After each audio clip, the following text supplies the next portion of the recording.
export markets. In fact, before the DNA test results were announced, Mexican ag officials indicated they may be ready to move to ease the ban on American beef. Confirmation will likely put more pressure on Canada's struggling beef industry, which announced its first case of BSE in May of 2003.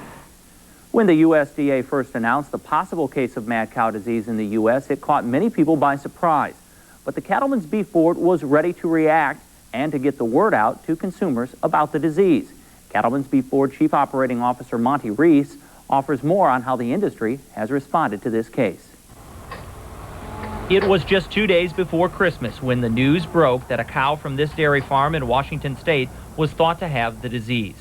Immediately, the cattle industry implemented a comprehensive plan to respond to the news.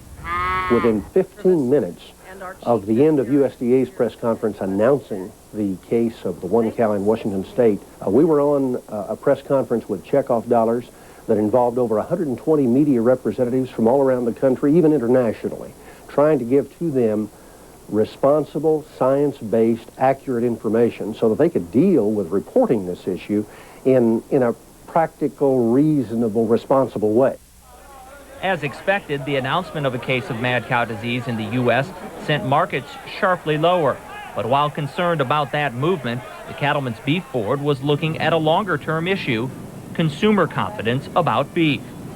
Within a week of the announcement of the case of BSE, we were in the field with telephone interviews asking consumers a variety of questions to measure their attitudes about beef, and it was amazing. Awareness of the BSE incident, as you would imagine, peaked to an all-time high. 96% of consumers said they were aware of it. But the confidence level in the safety and the wholesomeness of U.S. beef remained high. No statistically significant change.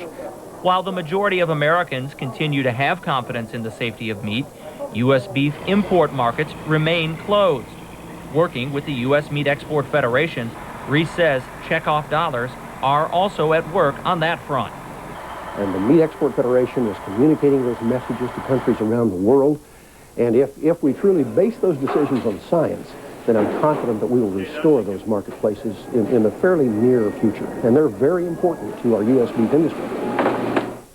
The Ag Department announced the DNA test results after the livestock markets closed yesterday, a day when the live and feeder cattle markets came under pressure. For Tuesday, the nearby live cattle contract closed down $1.45 to finish the day at $73.95. The pre-BSE price for that January contract was $92.12. For the nearby feeder contract, the price closed down 52 cents on Tuesday, settling at $82.07. The pre-BSE price for that contract was $95.22.